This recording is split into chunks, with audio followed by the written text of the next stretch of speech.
बिस्मिल्लाहिर्रहमानिर्रहीम। Welcome to the channel. My name is Asim Amjad. इस video lecture के अंदर हम एक्सेल एरर्स वैल्यू के बारे में बात करेंगे। एक्सेल के अंदर डिफरेंट टाइप्स के एरर्स होते हैं। हम हर एक एरर को वन बाय वन स्टडी करेंगे और उसके पीछे की जो एनालॉजी है उसको अंडरस्टैंड करेंगे कि उसका आने के पीछे क्या रीज़न है या हम उसको किस तरीके से इंटरप्रेट करते हैं। सबसे पहला जो एरर है डिवीजन का एरर है। इसकी एक्सप्लेनेशन इस तरह से है, the formula is trying to divide by zero and this could be uttered when the formula attempts to divide by words in a cell that is empty. Here is an example. If you divide anything, let's say equal to 1 over to 0, तो अगर आप किसी भी value को 0 से divide करेंगे तो जो आपके पास एरर आएगा वो डिवीजन का एरर आएगा। और अगर आप किसी ऐसे सेल को डिवाइड करेंगे जिस जो कि एम्प्टी सेल है, अभी उसके अंदर कोई भी इनपुट या कोई भी वैल्यू अवेलेबल नहीं है उस एड्रेस के ऊपर या उस रेफरेंस के ऊपर, तब भी आपको डिवीजन का एरर मिलेगा। जैसा कि यहाँ पे मैंने 1 को डिवाइड किया है H4 के सेल के साथ। Okay, second type of error जो है हमारे पास उसका नेम है नेम एरर। नेम एरर को हम इस तरीके से कैटेगराइज कर सकते हैं कि अगर फार्मूले के अंदर हम कोई नेम यूज करते हैं जो एक्सेल रिकग्नाइज नहीं कर पाता, तो फिर वो नेम का एरर जो है वो शो करवाता है। और this can happen if you delete a name that's use in the formula or if you have unmatched codes when using that's. Okay, तो यहाँ पे मैंने जो फंक्शन यूज किया है वो लेफ्ट का है और इसका जो टेक्स्ट आर्ग्यूमेंट है इसके लिए मैंने इसके स्टार्टिंग में और एंडिंग में कोटेशंस जो है कोट्स जो है उनको ऐड नहीं किया। इस वजह से एक्सेल ने नेम का एरर दिया है लाइक दिस। मोर ओवर, अगर कोई आपने नेम रेंजेस डिफाइन की हुई हैं और वो डिलीट हो जाती हैं, तब भी आपको जो एरर मिलेगा वो नेम का एरर मिलेगा। Okay, third number of error जो है हमारे पास उसका नेम है NA, नॉट अवेलेबल। इस फार्मूले को आप डायरेक्टली और इनडायरेक्टली किसी सेल के साथ यूज करते हैं टू गिव, और ये बेसिकली फार्मूला आपको सिग्नल प्रोवाइड करता है नॉट अवेलेबल का। मतलब कि जैसे यहाँ पे एक फंक्शन यूज किया गया है इंडेक्स का। इन सब फंक्शंस के बारे में हम अगली फ्यूचर वीडियोस के अंदर कवर करेंगे, डोंट वरी अबाउट दैट। तो अरे जो है मेरे पास वो मेरे पास है, यहाँ से मैं आपको शो करवाता हूँ जी। यहाँ पे आप देखें S15 से S17, S15 से S17 मेरे पास एक अरे है और इसके सेकंड आर्गुमेंट रो के अंदर मैंने एक और फंक्शन यूज किया है जिसको मैं मैच का फंक्शन कहते हैं। और इसके आर्गुमेंट्स में लुकअप वैल्यू जो है वो मेरी इस सेल पे है, दैट इज H10, और लुकअप अरे जो है वो मेरी ये वाली है और जो मैच टाइप है वो मेरी 0 है। इन सब आर्गुमेंट्स का क्या मतलब है, हम इसको किस तरीके से इनपुट करते हैं एक्सेल में, ये सब कुछ फ्यूचर वीडियोस के अंदर कवर होने वाला है। तो जब मैं एंटर प्रेस करूंगा तो मुझे NA की एरर जो है वो शो हो रहा है। इसका मतलब ये है कि अभी यहाँ पे मैंने कोई इनपुट एंटर नहीं की जिसकी वजह से मुझे ये आ रहा है कि ये नॉट अवेलेबल है। लेट्स से अगर मैं यहाँ पे 2 लिखता हूँ तो ये देखिए मुझे रिजल्ट में 2 मिल गया और मेरा एरर जो है वो चला गया। ठीक है, तो ये बेसिकली आपको इंडिकेट कर रहा है कि कोई वैल्यू मिसिंग है। जब तक वो इनपुट नहीं हो रही मुझे आगे फर्दर कैलकुलेशन जो है वो प्रोसीड नहीं की जा सकती। तो इस वजह से फिर आप NA का एरर जो है उसको ओवरकम कर सकते हैं। मतलब कि आपने अभी इनपुट देनी है फिर आपको रिजल्ट मिलेगा। लुकअप एंड रेफरेंसेस फंक्शंस के अंदर NA के एरर आपको ज़्यादा शो होते हैं। जब तक आप इनपुट नहीं प्रोवाइड करते तो आपको NA के या नॉट अवेलेबल जो है वो लिखा हुआ शो होता है।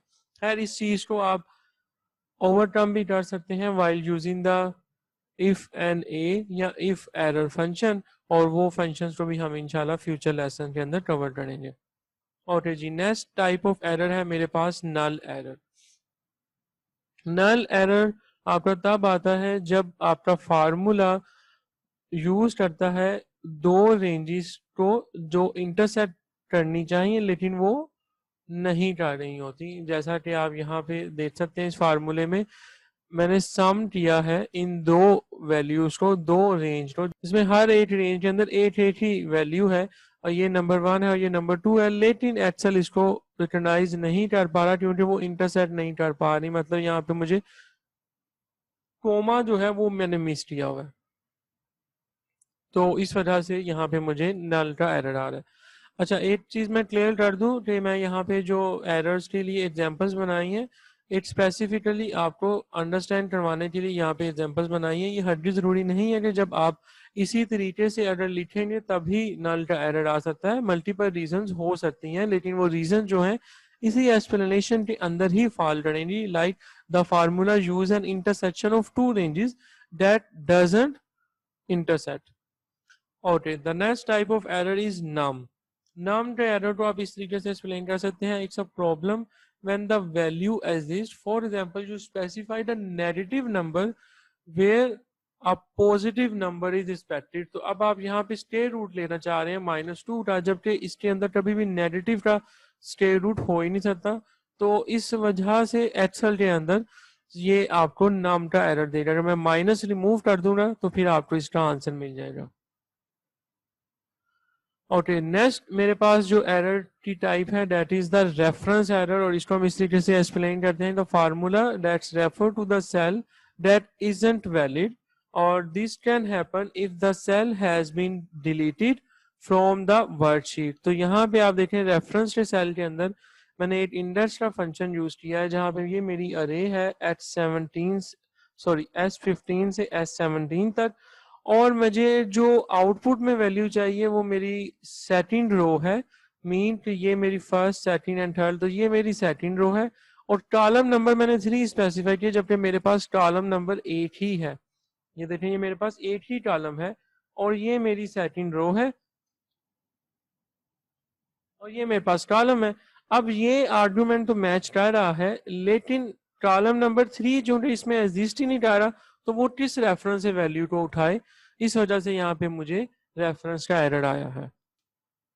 Okay, the next type of error is value error, and the explanation of value error is if the formula includes an argument or operand of the wrong type, or you can say an operand is a value or a cell reference that a formula used to calculate a result। तो यहाँ पे आप देखें value के error के लिए मैंने यहाँ पे एक लेफ्ट का फंक्शन यूज किया, और यहाँ पे मैंने टेक्स्ट लिखा है हेलो। नंबर ऑफ कैरेक्टर्स के अंदर मैं -1 कह रहा हूँ, जबकि मैं इसके अंदर तो -1 में जा ही नहीं सकता। ये तो मेरे पास टेक्स्ट स्ट्रिंग है, ये तो स्टार्ट ही आपकी जो है 0 1 2 एंड सो ऑन, इससे ज्यादा होगी, इससे पीछे तो आप जा ही नहीं सकते इसमें। इस वजह से यहाँ पे मुझे वैल्यू का एरर जो है वो मिला। ओके, एक और टाइप ऑफ एरर है जिसको आप एरर कंसीडर कर भी सकते हैं और नहीं भी कर सकते। वो एरर आपको तब आता है, लेट्स से अगर मैं यहाँ पे एक फंक्शंस परफॉर्म करूं और मैं इसकी जो सेल की विड्थ है वो थोड़ी सी कम कर दूं, कुछ इस तरह से। ये देखें, अब ये जब आपको कोई फार्मूला अप्लाई करें या फंक्शन अप्लाई करें और अगर टेक्स्ट की विड्थ जो है वो कम हो रही, तो आपको हैश टैग नजर आते हैं। इसका मतलब है कि आप कह सकते हैं कि ये एरर है, लेकिन अल्टीमेटली ये एरर तो नहीं है। द रीजन इज कि आपकी सेल की विड्थ जो है वो कम है। अगर आप इस पर डबल क्लिक करेंगे तो ये ऑटो फिक्स हो जाएगी, मतलब जितनी रिक्वायर्ड चाहिए होगी ऑटोमेटिकली उसको सेट कर देगा, और ये आपको वैल्यू जो है रिजल्ट की वो शो हो जाएगी। Thank you so much. इस वीडियो के अंदर हमने एक्सेल एरर वैल्यूज के बारे में सीखा है। अगर आपके कोई डाउट्स हैं या कोई क्वेश्चन है तो आप कमेंट सेक्शन के अंदर मुझसे पूछ सकते हैं। और अगर आपको मेरी ये वीडियो पसंद आई है तो आप इसे लाइक और शेयर कर दें, और साथ ही साथ अगर आपने मेरा चैनल अभी तक सब्सक्राइब नहीं किया तो आप उस पर सब्सक्राइब के बटन पे क्लिक कर दें, और उसके साथ ही बेल आइकन पे भी क्लिक करें, ताकि लेटेस्ट वीडियोस जो हैं वो आपको टाइमली उनकी नोटिफिकेशंस मिलती रहें। Thank you, stay blessed.